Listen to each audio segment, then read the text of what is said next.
Good morning, good afternoon, good evening dear students.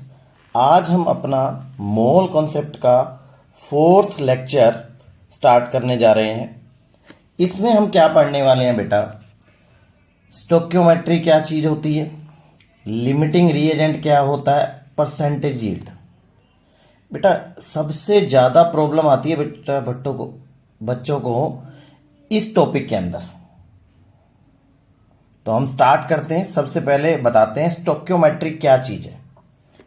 Stoichiometry क्या होती है बेटा? ये केमिस्ट्री की ब्रांच है जो डील करती है with quantitative relationship between various reactant and product in a chemical reaction. एक केमिकल रिएक्शन के अंदर जो रिएक्टेंट है और जो प्रोडक्ट बन रहे हैं उनके अंदर क्वांटिटेटिव क्या रिलेशनशिप है। देखो केमिस्ट्री में दो तरीके का एनालिसिस होता है, एक होता है क्वालिटेटिव,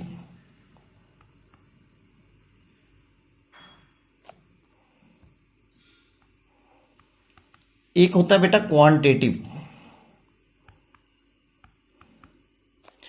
क्वालिटेटिव में क्या बनेगा? मैंने एक रिएक्शन लिखी, मीथेन को मैंने ऑक्सीजन के साथ जलाया तो क्या बना? CO2 बना और H2O बना।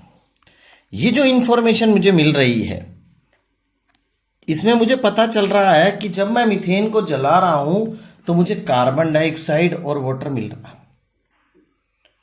तो ये जो रिलेशनशिप है कि क्या बन रहा है ये हमें बताता है ये क्या है?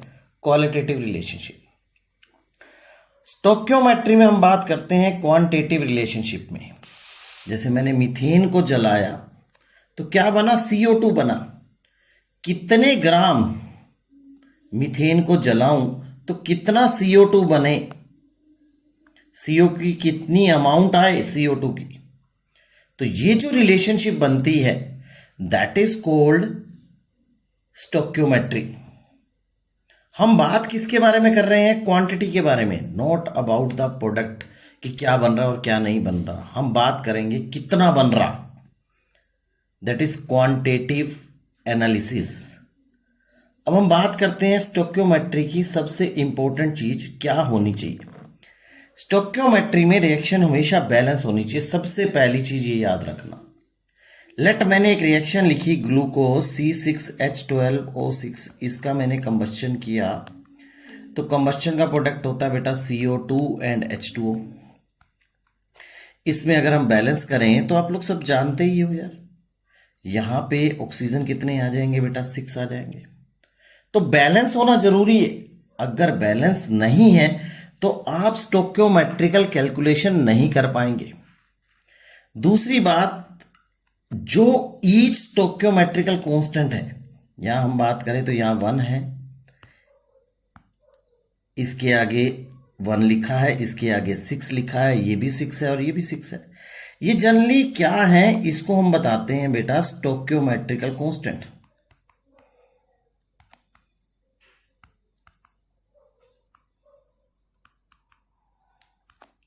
ये जनरली किसको रिप्रेजेंट करता है बेटा? मोल को रिप्रेजेंट करता है। तो अगर मैं इस रिएक्शन को अगर बताना चाहूं तो मैं लिख सकता हूं 1 मोल ग्लूकोज रिएक्ट्स करता है 6 mole of oxygen gives 6 mole of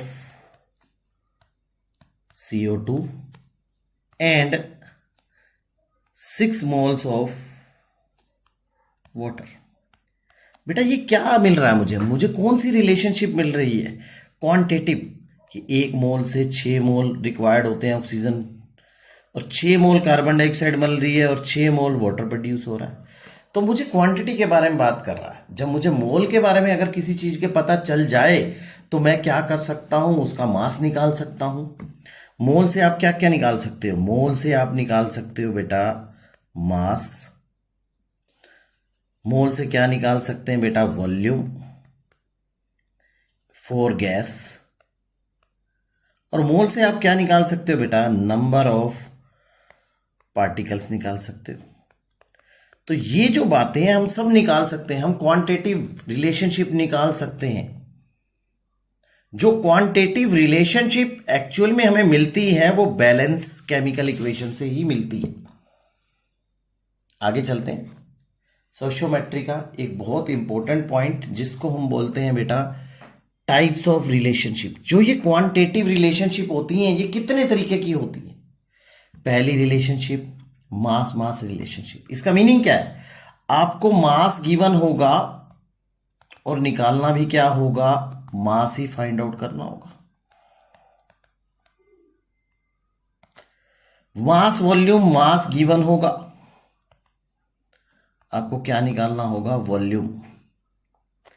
अगली रिलेशनशिप में वॉल्यूम गिवन होगा और आपको वॉल्यूम ही निकालना होगा। इसको अगर मैं समझाना चाहूं तो एक एग्जाम्पल के थ्रू समझाता हूं। मैंने एक रिएक्शन लिखी CaCO3, इसको मैंने ट्रीट करवाया HCl के साथ। It will give calcium chloride, water and carbon dioxide. अब इसमें अगर मेरे से पूछा गया if 10 gram of CaCO3 is used during the reaction, then amount of water produce, water कितना प्रोड्यूस होगा। अब देखिए अमाउंट यह क्या लिख सकता है, मास। मास कितना बनेगा पानी का, यानी मुझे दिया क्या था, मास दिया था और मुझे मास ही निकालना था।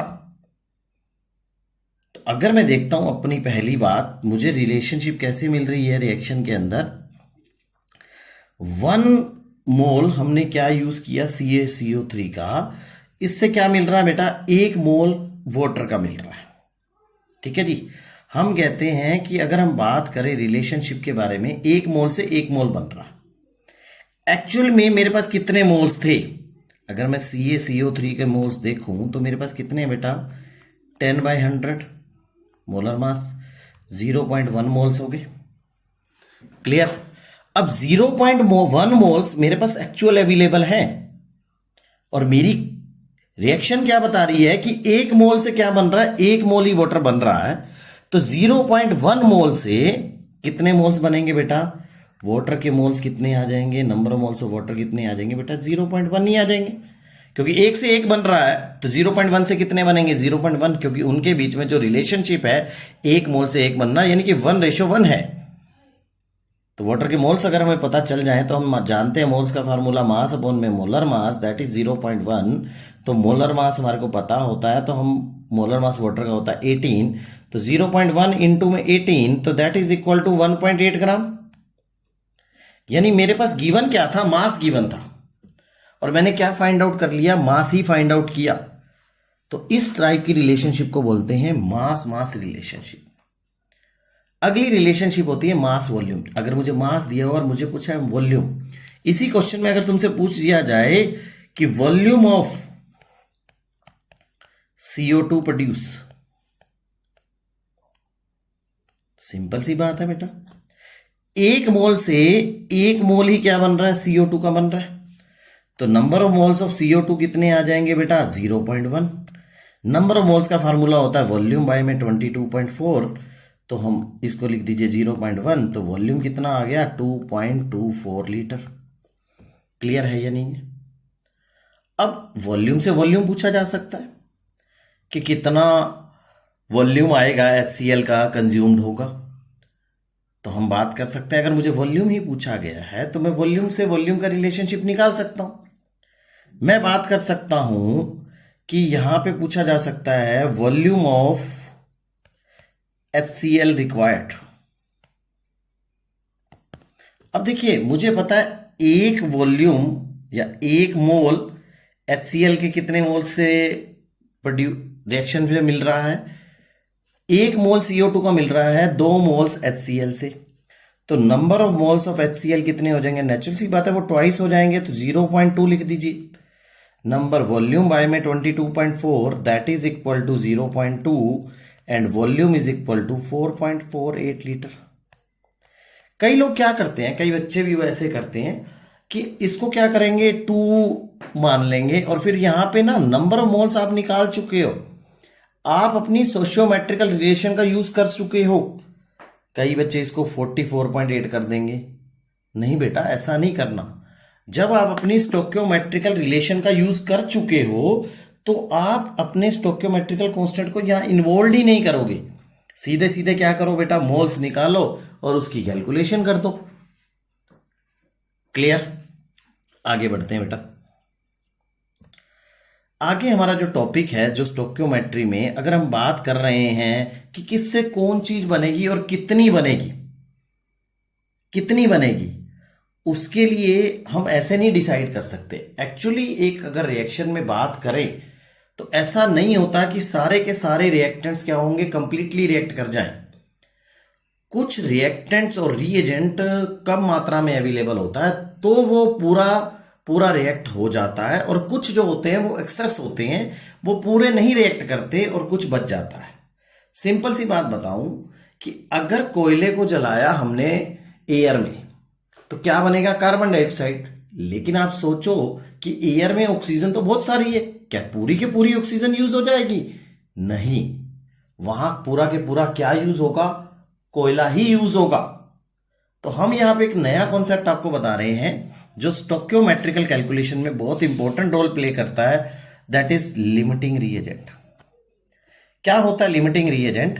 The reagent which is present in less amount during a chemical reaction is called limiting reagent.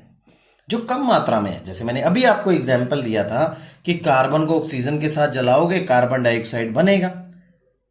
तो अगर आप ऑक्सीजन वो एयर से आ रही है तो एयर में तो ऑक्सीजन बहुत सारी है, एयर में ऑक्सीजन बहुत सारी है, तो ऑक्सीजन आपका क्या हो गया, एक्सेस रिएजेंट, और कार्बन क्या हो गया, लिमिटिंग रिएजेंट। अब एक्चुअल में हम लिमिटिंग रिएजेंट के बारे में क्यों बात करते हैं कि जो प्रोडक्ट है ना, अमाउंट ऑफ प्रोडक्ट, कि प्रोडक्ट की अमाउंट कौन डिसाइड करेगा? प्रोडक्ट ऑफ अमाउंट या amount of product is decided by limiting reagent. वो लिमिटिंग रिएजेंट ये होता है जो डिसाइड करता है कि प्रोडक्ट कितना बनेगा। एक्सेस नहीं डिसाइड कर सकता। अब लिमिटिंग रिएजेंट हम कैसे निकालेंगे? तो इसका मेथड क्या होता है, method to calculate limiting reagent. सबसे पहले आपको रिएक्शन के अंदर रिएक्टेंट की क्वांटिटी दे रखी है, लेट्स सपोज मास दे रखा है, तो हम लोग क्या करते हैं, नंबर ऑफ मोल्स निकाल लेते हैं। उसके नंबर ऑफ मोल्स निकाल लेंगे ऑफ रिएक्टेंट के। हमेशा याद रखना, सबसे पहला काम या तो नंबर ऑफ मोल्स गिवन होंगे, नहीं तो आपको number of moles of reactant निकालना है। मास दे रखा होगा तो number of moles of reactant निकालने के बाद आप क्या निकालोगे, लिमिटिंग रेशियो। वो कैसी होती है बेटा, नंबर ऑफ मोल्स अपॉन में स्टोक्योमेट्रिकल कांस्टेंट। अभी जब मैं आपको एग्जांपल कराऊंगा ना तो उससे ये बातें क्लियर होंगी।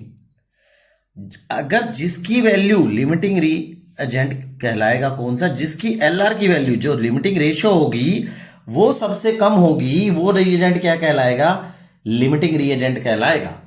अब हमने छाट लिया हमारा लिमिटिंग रिएजेंट है। अब हम सारी जो कैलकुलेशंस करेंगे उसके मोल्स के हिसाब से ही करेंगे, लिमिटिंग रिएजेंट के मोल्स के हिसाब से। क्लियर?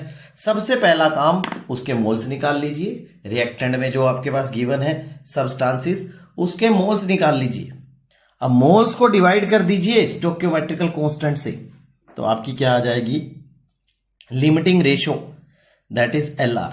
जिसकी एलआर की वैल्यू कम होगी वो आपका क्या होगा, लिमिटिंग रिएजेंट होगा। और हमें आगे जो अपना प्रोडक्ट की अगर कोई वैल्यूज निकालनी है, जो हमें आगे कैलकुलेशंस करनी है, वो हम किसके हिसाब से करेंगे बेटा, number of moles of limiting reagent, उसके हिसाब से करेंगे। देखिए क्वेश्चन की फॉर्म में पढ़ते हैं।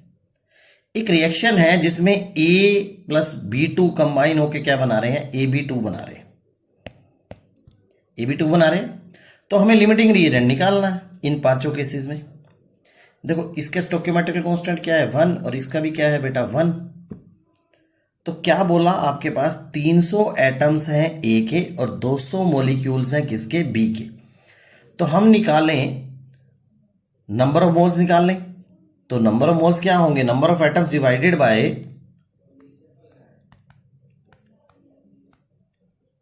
Divided by Avogadro number. तो हम एवोगैड्रो नंबर को कंसीडर ना भी करें तो दोनों तरफ ही आएगा, तो वो कोई बात नहीं है।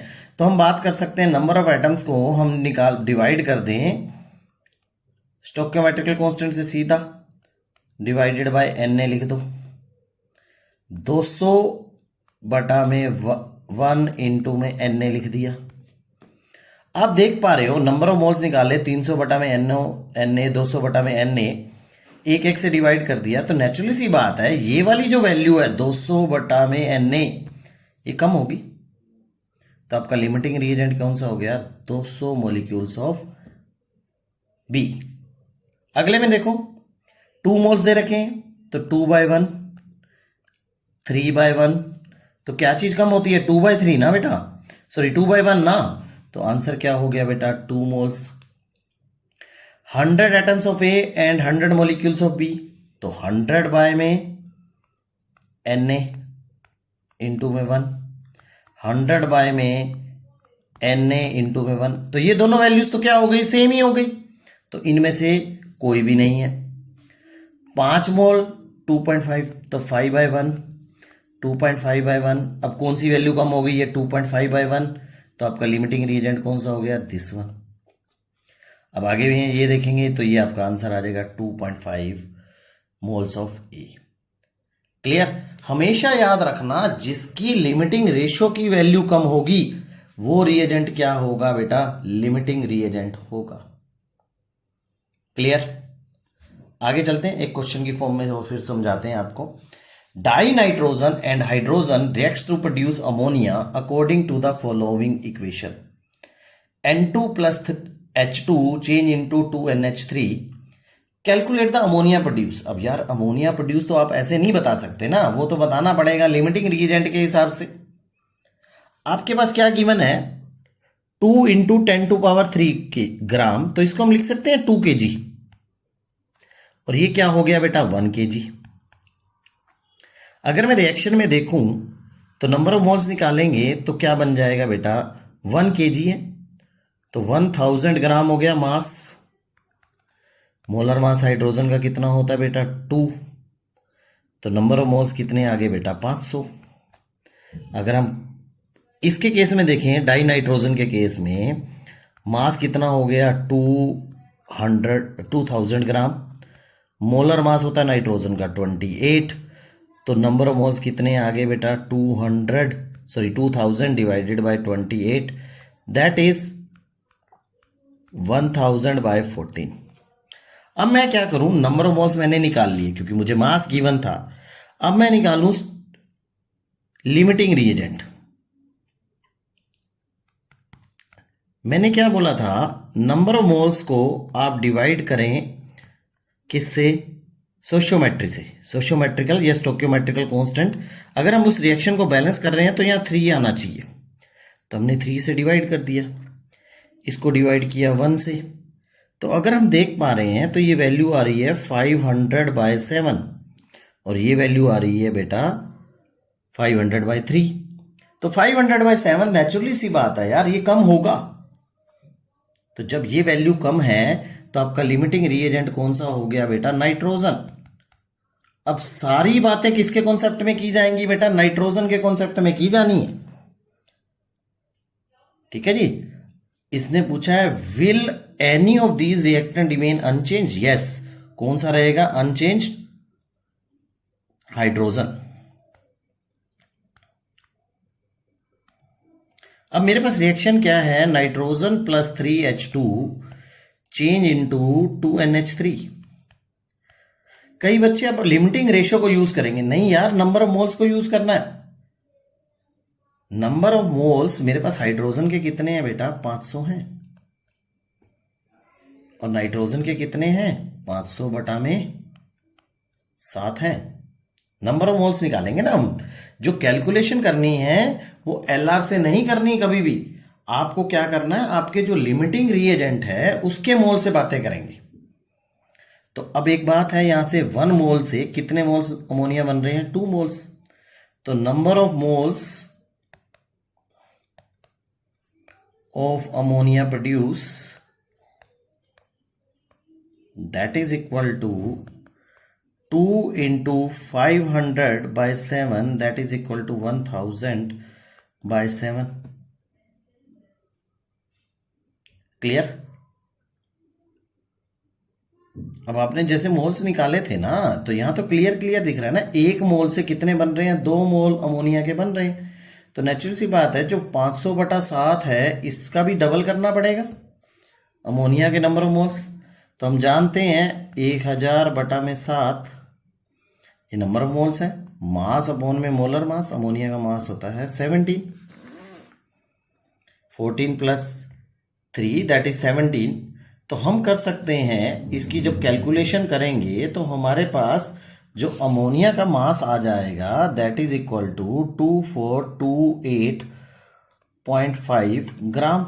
और हम लिख सकते हैं मास कितना आ गया, 2.428 ग्राम केजी। ठीक है जी। अब देखो यार, सिंपल सी कैलकुलेशन होगी कि अमोनिया कितना बना, that is equal to 2.428 KG, या 10⁻³ लिख लीजिए। अब कोई अनरिएक्टेड रहा है, कौन अनरिएक्टेड रहा है, हाइड्रोजन। और कितना होगा, देखिए आपको सिंपल सी भाषा में सोचिए, number of moles of hydrogen कितने हो जाएंगे यूटिलाइज्ड रिएक्शन में। अगर हम बात कर रहे हैं कि एक मोल कितने के साथ कंबाइन कर रहा है, 3 के साथ, तो 500/7 कितने मोल्स, 7 मोल कितने के साथ कंबाइन करेंगे बेटा, 1500/7 मोल के साथ। 3 से मल्टीप्लाई कर दिया। अब ये number of moles of hydrogen आ गए, एक्चुअल में कितने थे, 500। तो number of moles of water, sorry hydrogen remain unreacted, unreacted कितने रह जाएंगे, 500 माइनस में 1500/7 दैट इज इक्वल टू 2000/7। तो मास कितना आ जाएगा बेटा, 2000/7 इंटू में 2, क्योंकि हाइड्रोजन का मास तो 2 होता है ना बेटा। तो ये आ जाएगा बेटा आपके पास 4000/7 दैट इज इक्वल टू 571.5 ग्राम। इतना आपके पास अनरिएक्टेड रह गया। क्या अनरिएक्टेड रह गया बेटा, हाइड्रोजन। तो यहां मास ऑफ हाइड्रोजन अनरिएक्टेड कितना हो गया, 571.5 ग्राम। क्लियर और नॉट? अब देखिए क्वेश्चन में कुछ भी नहीं था, क्वेश्चन में थोड़ी सी कैलकुलेशन है और कुछ भी नहीं है। सबसे पहला काम मैंने क्या किया, लिमिटिंग रिएजेंट निकाला, और जो मेरा लिमिटिंग रिएजेंट निकला वो कौन सा निकला बेटा, नाइट्रोजन। अब मुझे सारी कैलकुलेशन इस नाइट्रोजन के कॉरस्पॉन्डिंग करनी पड़ेंगी। तो मैं जानता हूं कि 1 मोल से अमोनिया कितना बनेगा बेटा, 2 मोल्स अमोनिया बनेंगे। तो 500/7 मोल से कितने बनेंगे बेटा, 1007। जब मोल्स फाइंड आउट हो जाते हैं तो मास निकाल सकते हैं, तो मास निकल गया। अब 1 मोल नाइट्रोजन 3 मोल हाइड्रोजन से कंबाइन कर रहा है, तो number of moles of hydrogen कितने आ जाएंगे, 1500/7। अनरिएक्टेड निकाल लिए हम। जब नंबर ऑफ मोल्स अनरिएक्टेड निकाल लिए, उसको हमने किससे मल्टीप्लाई कर दिया, उसके मोलर मास से। तो हमारे पास मास किसका आ गया, हाइड्रोजन का, दैट इज अनरिएक्टेड। क्लियर? आगे बढ़ते हैं बेटा। अब आपको कुछ सोशियोमेट्रिकल कैलकुलेशन बताते हैं। हमेशा याद रखना बेटा, लिमिटिंग रिएजेंट का कॉन्सेप्ट कब यूज करना, जब आपके पास दोनों रिएक्टेंट के बारे में वैल्यूज दे रखी हो। वो वैल्यूज किस फॉर्म में हो सकती हैं, जैसे यहां दोनों रिएक्टेंट हैं, die nitrogen and di hydrogen, या तो उनका मास दे रखा, या उनके मोल्स दे रखे हैं, या उनके वॉल्यूम्स दे रखे हैं, यानी उनकी क्वांटिटी दे रखी है। दोनों रिएक्टेंट्स के बारे में, अगर रिएक्टेंट्स 2 हैं, अगर 3 है तो तीनों के बारे में दिया हुआ होगा। तो जब दोनों या तीनों के बारे में कोई वैल्यूज दे रखी हैं, चाहे उनका वॉल्यूम दे रखा हो, चाहे उनका मास दे रखा हो, चाहे नंबर ऑफ मोल्स दे रखे हो, या सीधे मोल्स दे रखे हो और उसको एटम्स की फॉर्म में बनाया गया हो, तो कोई दिक्कत नहीं है बेटा। कुछ ना कुछ तो क्वांटिटी गिवन है ना बेटा। आपको तीनों के बारे में क्वेश्चन में पहले से ही इंफॉर्मेशन प्रोवाइड थी, तभी आप उसका यूज कर सकते हो, नहीं तो आप उसका यूज नहीं कर सकते। लिमिटिंग रिएजेंट कब यूज करना है, जब आपके रिएक्टेंट्स के क्वांटिटी के बारे में क्वेश्चन में मेंशन किया जाएगा। तो आगे बढ़ते हैं बेटा। क्वेश्चन नंबर है कि ये 39 मैंने यहाँ पे कहीं से लिया होगा। तो कहता है 0.5 moles of sulphuric acid इक्स with 0.2 moles of calcium hydroxide, maximum number of moles of calcium sulphate produce. मैंने बताया था सोशियोमेट्री का सबसे बड़ा पहली चीज क्या होती है, बैलेंस केमिकल रिएक्शन। मैंने लिखा कैल्शियम हाइड्रोक्साइड, ये ट्रीट हो रहा है सल्फ्यूरिक एसिड से, क्या बनाएगा बेटा, कैल्शियम सल्फेट। ये आपको क्वेश्चन में बता ही रखा है। एसिड बेस की रिएक्शन, न्यूट्रलाइजेशन, तो वाटर बनेगा ही बनेगा। अगर मैं इस रिएक्शन को बैलेंस करूं तो मुझे यहां क्लियर क्लियर दिख रहा है वाटर के आगे क्या आना चाहिए बेटा, 2 आना चाहिए। अब मेरे पास मोल्स सल्फ्यूरिक एसिड के दे दिए इन्होंने कितने, 0.5। कैल्शियम हाइड्रोक्साइड के कितने दे दिए बेटा, 0.2। तो मुझे बताना है किसके मोल्स, कैल्शियम सल्फेट के कितने बनेंगे, इसके मोल्स बताने हैं कितने बनेंगे। तो सबसे पहले अगर मैं देखूं तो मैंने पास दोनों रिएक्टेंट्स के बारे में मेंशन है, उनके मोल्स दे रखे हैं, उनकी क्वांटिटी दे रखी है। तो मैं यहां कॉन्सेप्ट लगाऊंगा लिमिटिंग रिएजेंट का। लिमिटिंग रिएजेंट कैसे निकालते हैं, नंबर ऑफ मोल्स को हम पहले निकालेंगे, नंबर ऑफ मोल्स तो दे ही रखे हैं, तो लिमिटिंग रेशियो निकालेंगे। लिमिटिंग रेशियो क्या होती है, number of moles divided by में सोशियोमेट्रिकल कांस्टेंट। सोशियोमेट्रिकल कांस्टेंट दोनों का 1 1 है तो डिवाइड कर दिया। एल आर की वैल्यू इसमें भी 0.2, इसमें 0.5। तो आपको क्लियर क्लियर दिख रहा है लिमिटिंग रिएजेंट कौन सा हो गया बेटा, कैल्शियम हाइड्रोक्साइड। यही डिसाइड करेगा ना बेटा कैल्शियम सल्फेट कितना बनेगा। तो 1 मोल से कितने बन रहा है, 1 मोल बन रहा है, तो 0.2 से कितने बनेंगे बेटा, 0.2 ही तो बनेंगे। आपका आंसर क्या हो गया बेटा, ए, दैट इज 0.2। आगे बढ़ते हैं अगले क्वेश्चन में। 100 millilitre of 20.8% of barium chloride solution and 50 ml of 9.8% sulphuric acid solution mix करके क्या बनाया गया, बेरियम सल्फेट बनाया गया। वेट ऑफ बेरियम सल्फेट बताइए कितना बनेगा। देखिए हमारे पास क्या है, बेरियम क्लोराइड का सोल्यूशन है। बेरियम क्लोराइड का सोल्यूशन है 20.8%। इसका मतलब क्या है कि अगर 100 मिलीलीटर सोल्यूशन है तो बेरियम क्लोराइड का मास कितना होगा, बेरियम क्लोराइड का मास हो गया 20.8 ग्राम। और H2SO4 का मास कितना हो गया, दैट इज इक्वल टू 9.8%। मतलब 100 ग्राम में 100 ग्राम सोल्यूशन था तो सल्फ्यूरिक एसिड कितना होगा, दैट इज इक्वल टू 9.8 ग्राम। आपके पास क्या है, 50 ग्राम ही दे रखा है ना इसका सोल्यूशन सल्फ्यूरिक एसिड का, तो इसमें होंगे बेटा 4.9 ग्राम। तो यानी इनिशियली हमारे को मास पता चल गया। तो मैंने आपको पहले ही बताया था कि दोनों रिएक्टेंट के बारे में पता है तो हम लोग कौन सा कॉन्सेप्ट करेंगे, लिमिटिंग रिएजेंट। तो सबसे पहले हम इनके नंबर ऑफ मोल्स निकालेंगे। Number of moles 20.8 divided by में 208। 208 क्या है, मोलर मास है बेरियम क्लोराइड का, तो ये आ गया 1/10। Number of moles of sulphuric acid कितने आएंगे, 4.9, मोलर मास होता है 98, that is equal to 1/20, that is equal to 0.05। और ये मोल्स आए आपके पास 0.1। अब देखोगे क्वेश्चन के अंदर आपको निकालना है एलआर। एलआर कैसे निकालते हैं बेटा, नंबर ऑफ मोल्स अपॉन में stoichiometrical constant, 0.1 divided by 1 and 0.05 divided by 1। आपकी यहाँ एल आर आई 0.1, यहाँ आई 0.05। तो कौन सी वैल्यू कम है, ये वाली कम है। तो यही डिसाइड करेगी ना कि कितने मोल्स बेरियम सल्फेट के बनेंगे। रिएक्शन में देखो बेटा 1 मोल से क्या बन रहा है, 1 मोल ही बन रहा है। तो number of moles of barium sulphate के कितने हो जाएंगे बेटा, that is 0.05। Number of moles का फार्मूला क्या होता है, मास अपॉन में molar mass, that is equal to 0.05। अब मोलर मास हमें पता है इसका। अगर हम इसका मोलर मास के बारे में बात करें तो बेरियम सल्फेट का जो मोलर मास होता है ये होता है बेटा 223 के नजदीक नजदीक होता है। तो मोलर मास को अगर हम बात करें तो 223 इंटू में 5/100, तो आपका आंसर आ जाएगा 11.65 ग्राम। तो आपका आंसर क्या हो गया बेटा? बी। क्लियर? आगे बढ़ते हैं। कहता है how many moles of P4 can be produce. P4 कहां है बेटा? ये रहा। आपके पास क्वेश्चन में क्या दे रखा है? 0.10 मोल्स किसके दे रखे हैं? कैल्शियम वाले कंपाउंड के दे रखे हैं। सिलिका के कितने दे रखे हैं? 0.36। और कार्बन के कितने दे रखे हैं? 0.90। तो अगर मैं रिएक्शन में देख रहा हूं तो ये मेरे रिएक्टेंट्स हैं, उनके मोल्स गिवन है।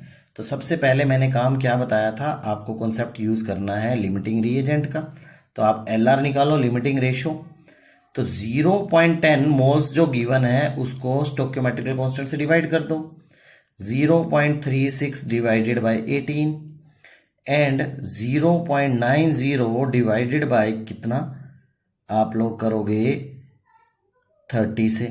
तो दैट इज इक्वल टू 0.0। तो हम बात करें तो ये बन जाएगा 0.03। और यहां बात करोगे तो ये आंसर आ जाएगा बेटा 0.02। और ये आ जाएगा 0.025। तो अगर आप इसे सोल्व करोगे ना बेटा तभी तो आप कैलकुलेशन कर पाओगे। जैसे इस पॉइंट को हटा के नीचे 100 ले आओ यार, तभी ये 0.0। तो ये आ गया 3। 3 इंटू 10 टू पावर क्या हो जाएगा? 3 into 10 to power -2 that is equal to 0.03। तो मैं यहां देख क्या पा रहा हूं कि मुझे यहां दिख रहा है कि मेरा लिमिटिंग रिएजेंट कौन सा है रिएक्शन के अंदर, दैट इज जिसकी LR की वैल्यू कम है। तो यहां मैं देख पा रहा हूं कि 18 मोल से कितने मोल बन रहे हैं बेटा? 3 मोल बन रहे हैं। क्लियर? 18 मोल्स किसके? अगर मैं सिलिका डाइऑक्साइड के यूज करता हूं तो 3 मोल्स किसके बन रहे हैं बेटा? P4 के बन रहे हैं। तो 1 मोल सिलिका डाइऑक्साइड में कितने बनेंगे बेटा? 3/18 मोल्स। अब सिलिका डाइऑक्साइड के कितने मोल्स दे रखे? 0.36। 0.36 से कितने बनेंगे? 3/18 इंटू में 0.36। तो ये आ गया 0.02 को 3 से मल्टीप्लाई कर दीजिए, 0.06। आपका आंसर क्या आ गया बेटा? ए। क्लियर? आगे बढ़ते हैं अगले क्वेश्चन की तरफ। In an experiment 6.67 gram of AlCl3 was produced and 0.54 gram of aluminium remains unreacted. How many grams of chlorine and aluminium were taken initially या ओरिजिनली? कहता है आपके पास AlCl3 प्रोड्यूस हो रहा है तो वो प्रोडक्ट है। रिएक्शन बनेगी aluminium plus chlorine gives AlCl3। अगर मैं रिएक्शन को बैलेंस कर रहा हूं तो यहां मैं 2 लिख दूं, तो यहां 2 लिख दूं, तो यहां क्या होना चाहिए? 3। अब देखिए यहां क्लियर सी बात बता दी, एल्यूमिनियम के इतने ग्राम रिमेन्स अनरिएक्टेड, यानी कि एल्यूमिनियम एक्सेस है। ये आपका क्या है बेटा? लिमिटिंग है। तो यही डिसाइड करेगा ना क्लोरीन की AlCl3 कितने बनेंगे। तो मुझे निकालने, अगर हम number of moles of AlCl3 के बारे में बात करें तो कितना आएगा? 6.67 डिवाइडेड बाय में मोलर मास एल्यूमिनियम का होता है 23 plus 106.5 that is equal to 6.67 divided by में 129.5। अगर हम इसको डिवाइड कर रहे हैं तो आप देखोगे आपकी जो वैल्यू आ रही है वो है 1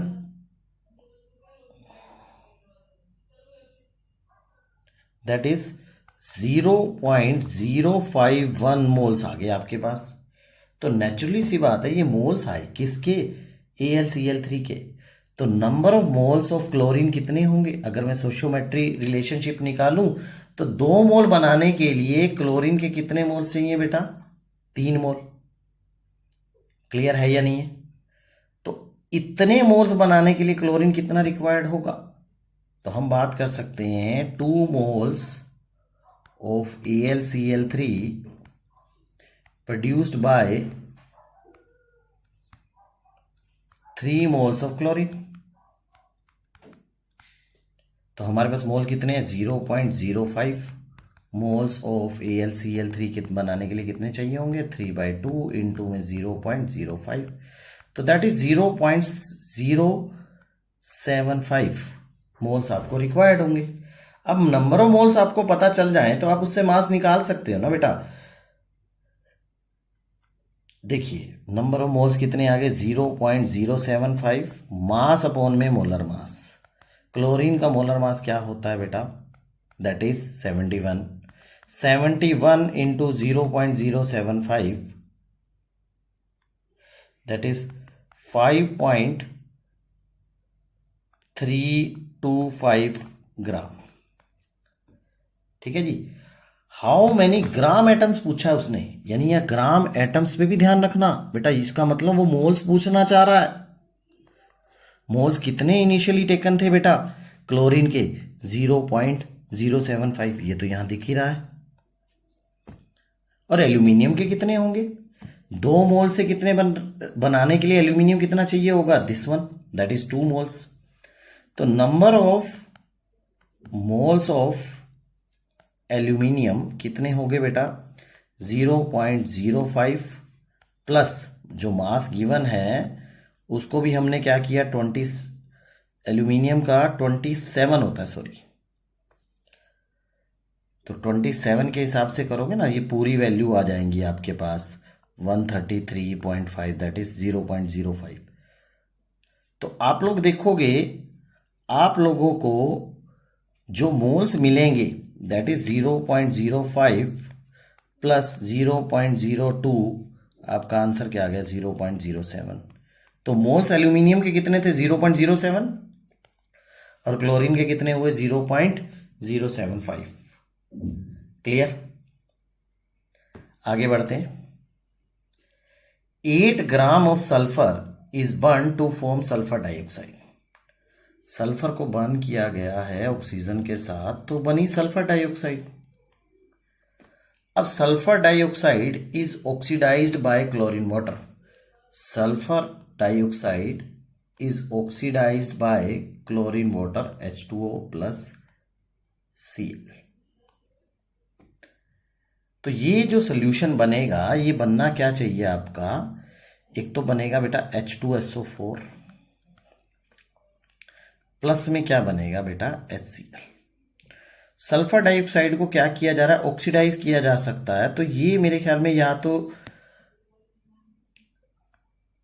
आपको क्वेश्चन के अंदर यहां क्लियर मेंशन है कि उसको अगर आपसे जो बना है, जो सोल्यूशन बना है, जो सोल्यूशन होगा उसमें क्या बना? H2SO4।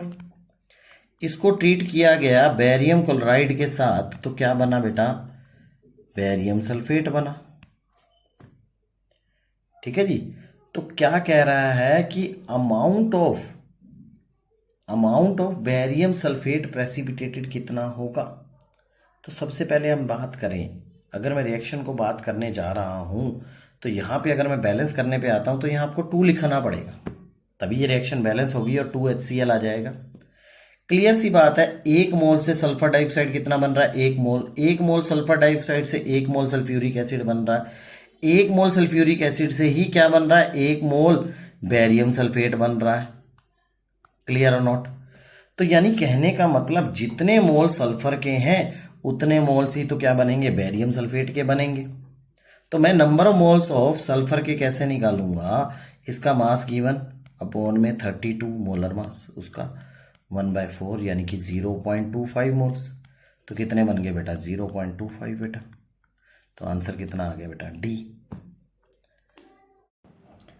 नेक्स्ट क्वेश्चन में देखते हैं बेटा आपसे क्या पूछा गया। नेक्स्ट क्वेश्चन में पहले तो आपको एक केमिकल रिएक्शन दी हुई है A+2B+3C चेंज हो रहा है AB2C3 में। अब आपके पास A में मास दिया हुआ है, A का मास दिया हुआ है, B के नंबर ऑफ एटम्स दिए हुए हैं और C के मोल्स दिए हुए हैं, और बताया गया कि इससे आपका क्या बन रहा है? 4.8 ग्राम्स ऑफ AB2C3 बना हुआ है। एटॉमिक मास दे रखे हैं ए और सी का दे रखा है, आपको बी का निकालना। अब देखिए जनरली हमें क्या दिया हुआ है, तीनों रिएक्टेंट के बारे में दिया हुआ है, तो हमें मैं समझ लेना चाहिए कि यहाँ पे क्या फार्मूला यूज होगा या कौन सा कॉन्सेप्ट यूज होगा लिमिटिंग रिएजेंट का। तो नंबर ऑफ मोल्स निकालेंगे ए के, number of moles of A कितना हो जाएगा, मास गिवन अपॉन में molar mass, that is 0.1। Number of moles of B कितने हो जाएंगे बेटा, 6 इंटू 10⁻23 डिवाइडेड बाय 6 इंटू 10⁻23, तो ये आ गए 1। नंबर ऑफ मोल्स ऑफ सी कितने हो जाएंगे, 0.036। अब नंबर ऑफ मोल्स निकालने के बाद आप निकालते हो लिमिटिंग रेशियो। लिमिटिंग रेशियो क्या होती है बेटा, मैंने पहले भी बताया था, नंबर ऑफ मोल्स अपॉन में सोशियोमेट्रिकल कांस्टेंट। तो limiting ratio L R A के केस में निकल जाएगी, इसका सोशियोमेट्रिकल कांस्टेंट क्या है, ए का 1 है तो 0.1। बी के केस में निकल जाएगी बेटा 1/2 दैट इज इक्वल टू 0.5, और सी के केस में निकलेगी 0.036 divided by 3 that is equal to 0.012। आपको क्लियर दिख रहा है कि जो वैल्यू है वो सी के केस में कम आ रही है, तो सी आपका क्या हो गया, लिमिटिंग रिएजेंट हो गया। और अब आपको सारी कैलकुलेशन किसके कॉरस्पॉन्डिंग करनी है, सी के कॉरस्पॉन्डिंग। अब मैं बात करता हूं 3C से कितने मोल बन रहे हैं बेटा, एक मोल किसका बन रहा है बेटा, AB2C3 का बन रहा है। तो हमारे पास सी के कितने मोल्स है, 0.036। तो कितने बनेंगे बेटा, 1/3 इंटू में 0.036, तो कितने मोल्स बनेंगे, 0.012। ये आपके पास मोल्स आ गए किसके, AB2C3 के। हम जानते हैं AB2C3 का नंबर ऑफ मोल्स हो गए 0.012। ये किसके बराबर होगा, मास अपॉन में मोलर मास। हम देखें तो हमें मास कितना दे रखा है बेटा, मास दे रखा है बेटा 4.8 डिवाइडेड बाय में मोलर मास, तो मोलर मास कितना आ गया बेटा, 48 डिवाइडेड बाय 10 इंटू में 12 इंटू में 1000। पॉइंट्स आपने हटा दिए तो ये वैल्यू आ गई मोलर मास की 400।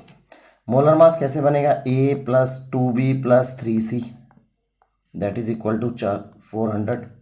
A की वैल्यू 60, B का हमने निकालना है, C की वैल्यू 80 तो 240 that is equal to 400, and 2B is equal to 100, and B की वैल्यू कितनी आ गई बेटा, 50 ग्राम पर मोल, और आप क्या लिख सकते हो, AMU।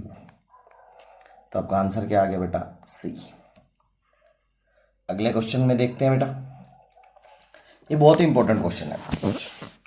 कहता है एक सैंपल है किसका, हाइड्रेट ऑफ बेरियम क्लोराइड का, उसका वेट कितना है बेटा, 61 ग्राम है।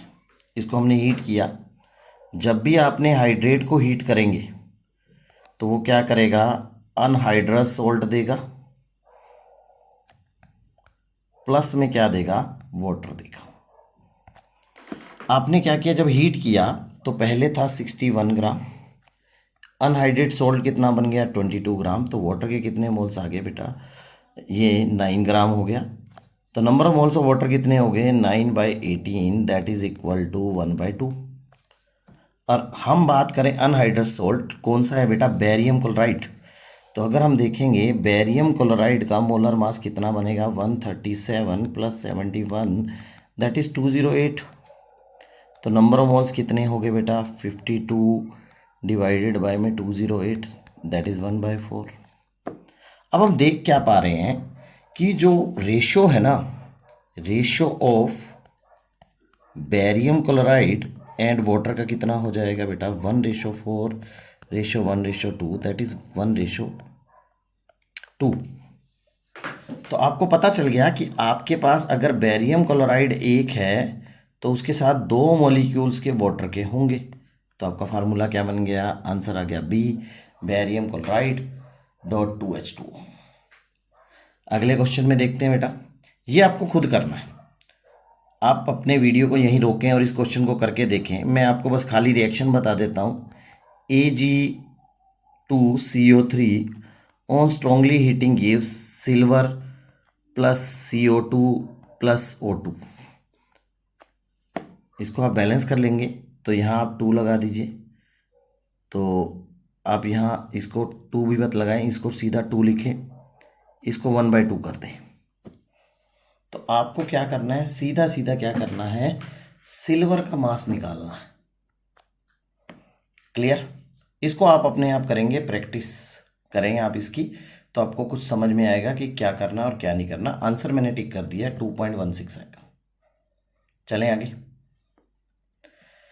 अगला क्वेश्चन, ये क्वेश्चन भी हमने पहले एक जैसा क्वेश्चन किया है। 0.5 moles of barium chloride, reaction लिख दो, barium chloride plus sodium phosphate क्या देगा बेटा, barium phosphate plus sodium chloride. Balance करिए तो आप यहाँ पे क्या कर सकते हैं, मुझे चाहिए फास्फेट 2 चाहिए तो मैंने 2 लिख दिया, बेरियम 3 चाहिए तो मैंने 3 लिख दिया। तो अब मैं देख पा रहा हूँ यहाँ क्या आएगा बेटा, 6 NaCl। अब हम बात कर रहे हैं बेरियम क्लोराइड के मोल्स हैं 0.50 और सोडियम फास्फेट के कितने हैं 0.20। हमें मोल्स गिवन है तो हमें दोनों के मोल्स गिवन है, हम कॉन्सेप्ट क्या लगाएंगे, लिमिटिंग रिएजेंट। तो LR क्या निकलेगी, 0.50 divided by 3 that is 0.16 and 0.20 divided by 2 0.10। तो लिमिटिंग रिएजेंट क्या हो गया, दिस वन। तो यही डिसाइड करेगा। अब क्लियर है, 2 मोल से कितने मोल्स बन रहे हैं, 1 मोल, तो 0.20 से कितने बनेंगे बेटा, 0.10। तो आपका आंसर क्या हो गया, डी। अब कई बच्चे ना LR को यूज़ करते हैं, भैया LR तो खाली क्या काम आती है आपको, लिमिटिंग रिएजेंट। आपको जो कैलकुलेशंस करनी होती हैं वो आपको मोल्स के हिसाब से करनी होती हैं, जो आपको क्वेश्चन में गिवंस होते हैं या आप क्वेश्चन से निकालते हो, जो आपको क्वांटिटी दी हुई होती है। अगला कॉन्सेप्ट है बेटा यील्ड परसेंटेज। अब देखिए, ऐसा जरूरी नहीं है कि आपने केमिकल रिएक्शन की, सारे के सारे रिएक्टेंट कंप्लीटली यूज्ड अप हो जाए, और ऐसा भी जरूरी नहीं है कि जो एक्चुअल में यील्ड बननी चाहिए थी। देखो, एक्चुअल यील्ड डिफर होती, हमने रिएक्शन की, रिएक्शन में जरूरी नहीं है कि जितना हमें रिक्वायर्ड है, जो हमारी थ्योरेटिकल वैल्यू है, थ्योरेटिकल वैल्यू हम कैसे निकालते हैं बेटा, स्टोक्योमेट्री से। ये हम थ्योरेटिकल वैल्यू निकाल लेते हैं स्टोक्योमेट्री से। एक्चुअल वैल्यू कैसे निकलती है, जो हमने एक्सपेरिमेंट किया, ये एक्सपेरिमेंटल वैल्यू होती है। मान लीजिए हमने कुछ एक्सपेरिमेंट किया, हमने क्या किया, मीथेन को जलाया ऑक्सीजन के साथ और क्या बना, CO2। हम देख पा रहे हैं 1 मोल से तो 1 मोल ही बन रहा है थ्योरेटिकल, CO2 बननी चाहिए 44 ग्राम।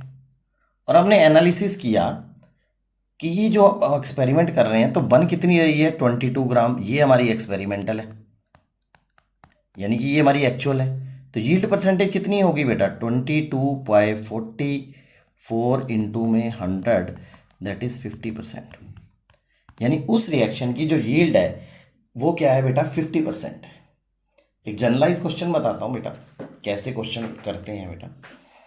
लेट्स सपोज एक केमिकल रिएक्शन है, A + B कंबाइन होके क्या बना रहे हैं, C, और C + D कंबाइन होके क्या बना रहे हैं बेटा, E + F, F + G combine होके क्या देता है, H।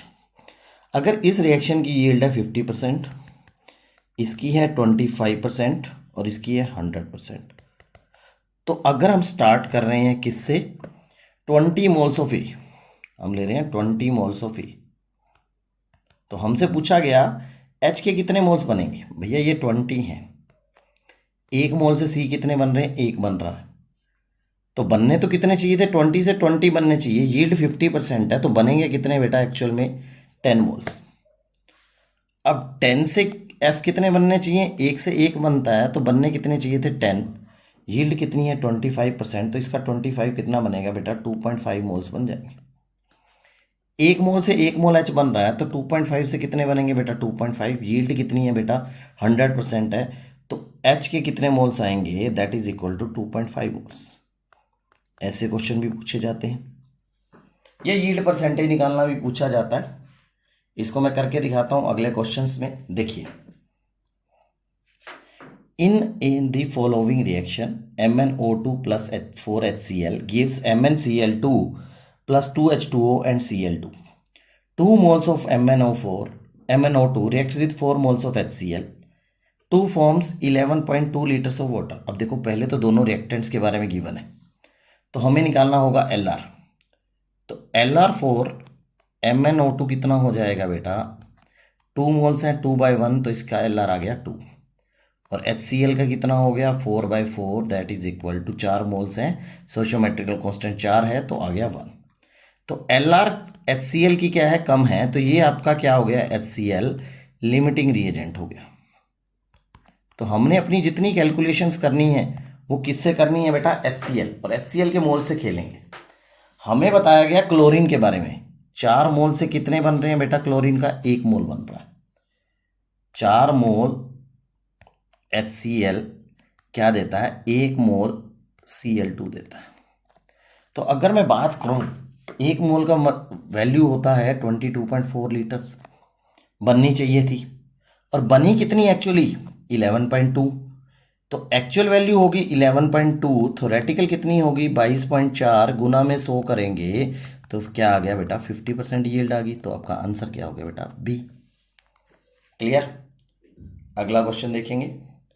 अगले क्वेश्चन में आपको क्या है बेटा, अब यील्ड दे रखी है आपको क्या निकालना है, कितना KClO3 नीड होगा 32 ग्राम्स ऑफ ऑक्सीजन बनाने के लिए। अगर मैं रिएक्शन में देखता हूं तो मेरे पास रिएक्शन में है 2KClO3 से क्या बन रहा है बेटा, 2KCl प्लस 3O2।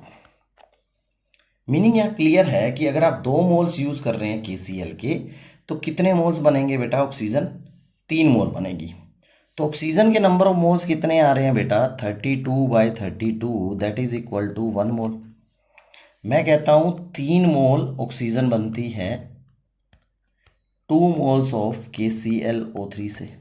तो 1 मोल कितने से बनेगा बेटा, 2/3 मोल्स ऑफ क्या, KClO3 चाहिए। यानी कहने का मतलब क्या है कि मुझे कितना चाहिए, एक्चुअली में मुझे 1 मोल बनाने के लिए, ये मेरी 32 ग्राम बनी थी, तो उसके लिए मुझे कितना चाहिए था, KClO3 के मोल्स चाहिए 2/3। और अब मुझे क्या पता, यील्ड दे रखी है रिएक्शन की 65%। अगर मैं आपको सिंपल सी भाषा में सोचूं कि 65% कितना बन रहा है बेटा, 1 मोल बन रहा है, तो 100% क्या होगा, जब 100% यील्ड रही होगी तो वैल्यू क्या रहेगी बेटा, अगर यील्ड क्या है 65% है, तो number of moles of oxygen कितने आए, 1 आए। तो 1/65 इंटू में 100, तो नंबर ऑफ मोल्स कितने आ गए बेटा, 100/65। अगर मैं इसको देखता हूँ, 3 यहाँ लगाते हैं, 100/65 मोल्स, तो आपके कितने बनेंगे बेटा, 2/3 इंटू में 100/65। तो अप्रोक्सीमेटली आपको दिख रहा है कि ये जो वैल्यू आ रही है 200 डिवाइडेड बाय 195, तो दैट्स क्लियर कि ये लगभग 1 मोल आना चाहिए, 1 मोल KClO3 चाहिए होगा। 1 मोल का मास क्या होगा, कैल्शियम 39, सॉरी पोटाशियम 39, 35.5 प्लस 48, तो ये आपकी वैल्यू जाके आएगी लगभग 122.5 से थोड़ी सी ऊपर। तो आपका आंसर क्या आ रहा है, 126। अप्रोक्सीमेशन में कर सकते हैं, तो ये जो वैल्यू आएगी अप्रोक्सीमेटली में मैंने 1 मोल निकाला, उससे थोड़ी सी ऊपर ही आएगी। तो क्लियर सी मैं आपको दोबारा बात बताता हूँ, ध्यान से समझिए कि अगर आपके पास रिएक्शन तो ये है, इसकी यील्ड दे रखी है 65%। अगर मैं इसको दोबारा भी करके बताऊं तो नंबर ऑफ मोल्स कितने हो गए बेटा, 1 मोल। ये 1 मोल कैसा बना बेटा, ये 1 मोल आपकी कौन सी वैल्यू होगी बेटा, एक्सपेरिमेंटल वैल्यू। तो हम बात करें इसको, अगर इस तरीके से ना करो, एक्चुअल अपॉन में एक्सपेरिमेंटल इनटू में 100 इज इक्वल टू 65। एक्चुअल है 1, एक्चुअल अपॉन में एक्सपेरिमेंट नहीं आएगा, यहां पे आएगा थ्योरेटिकल,